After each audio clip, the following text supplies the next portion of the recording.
जा ससुरा सैया निहुराइए के मारी। बारे तारा बहनी के गाड़ी में कवाच लगाओ, वाह बहुत अच्छा।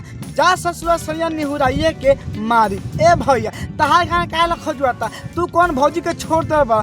तू तो रहला तो भौजी के झाड़ छिल के अब पेल देता रहला। थक साथ ना तका हाल बा भाई।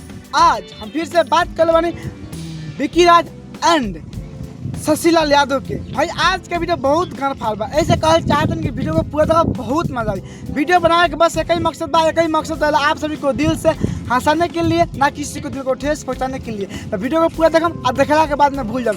तो बिना कोनो लाल सुन के आज की वीडियो स्टार्ट करता हूँ। अरे लंड आएगा सार बुर छू देखा तारा भाई लोग भौजी के डलवाता, वैसे भौजी नु छोड़ के ना जाई हमरा के दी। ए भौजी हे सारवा के बात मत मानिए। ए सारवा के शादी हो गल बा, आप तो झूठे फंसा के रखल बा खाली पेले खातिर। देखा बात मत मान, भले याद आवे तो झांट आवे। तका हाल बा भाई। आज हम फिर से बात कर बानी विकी राज एंड शशिलाल यादव के। भाई आज के वीडियो बहुत गन फाल बा। ऐसे कहल चाहते कि वीडियो को पूरा देखो, बहुत मजा आई। वीडियो बनाने के बस एक ही मकसद बा, एक ही मकसद है आप सभी को दिल से हंसाने के लिए, ना किसी को दिल को ठेस पहुंचाने के लिए। तो वीडियो को पूरा देखम और देखला के बाद में भूल जाम। तो बिना कोनो लाल सुन के आज की वीडियो स्टार्ट करते हैं। बारे तारा बहनी के प्रणाम करो, वाह बहुत अच्छा। तू रातों में ले लो, क्या बात करते रे भौजी?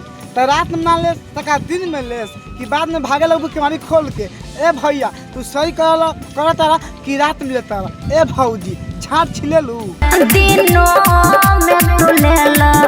हाथ तोर बहन चुप, क्या बात करता रहो? ताके रातों में ले लेबा आ दिनों में ले लेबा। हाँ सारा लागत भौजी तहा भता नु सरा घोड़ा बा। ओइ सब का जवानी के पानी खत्मे नहीं के होत। एगो काम कर भौजी, अब रातों में ले लेबा दिनों में ले लेबा ता गांड पार पक्का मतलब फाट के हलवा हो गल। तो एगो काम कर, हम भेज तने अपना बड़का बाबू के सुई और डोरा लेके सियन नु तो रोहिया मत। देखे तारा सारे बुढ़ छुचुनन के लागत भौजी के ढोरी के सर पका के खा दे।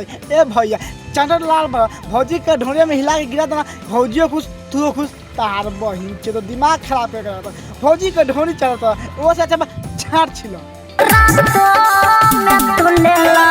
ए भौजी एगो बात के घुमा फिरा के मत कह, कूद के पहले दम बाद में कह हम नहीं पहले हम बड़का बाबू। ऐसे में दिमाग खराब बा, हम मेरा हम झगड़ा कर ले बा। हम तो प्यार से कहते हैं रात में लग दिन में लग और ही बताओ और ही कबो ले ले बता हमें खोल के बताओ। एगो रात में हो आ दिन में आरी कौन दिक्कत बा तो वो बताओ। हाथ तोर बहिन चो सुन तारा भाई लोगन, भौजी के भत्तार तो बड़ी सारा दगला चोत बा यार। रातों में ले ले बा, दिनों में ले ले बा और भोर में मांगता। ए भौजी अब तो ताजा बर्दाश्त होत ना हो, तो हम ताके एगो उपाय बतावल चाहता हूँ। जब तार बताता कि भोर में ले आता नु सार के ध के ऐंठ के मुँह दी, मतलब सॉरी ऐंठ के मुँह मत, हाथ में धर के हिला के नीचे गिरा दे। तब तो आत्मा के शांति मिली, तब तो शरीर के सुख मिली और तब तो खुशी में रहबे।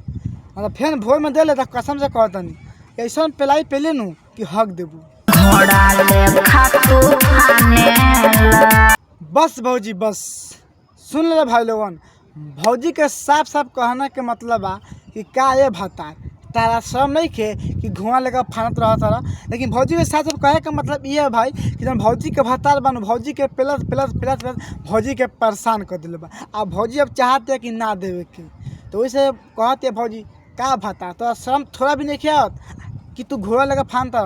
तो कौनो बात ना भौजी, जन हम उपाय बताइए ना हिलावे वाला हाथे से काम चला दो कर, वो खुश रही तू खुश रही। जब तेरा मन करी तब सुत रहिए आ दे दी, बस बात खत्म। तो बस भाई आज के वीडियो यही पहले वीडियो अच्छा लगा तो लाइक करम शेयर करम और कमेंट करके बताएं कि वीडियो कैसा लगा है। तो फिर से मिल जाएगा नेक्स्ट वीडियो में, जब तक के लिए बाय बाय।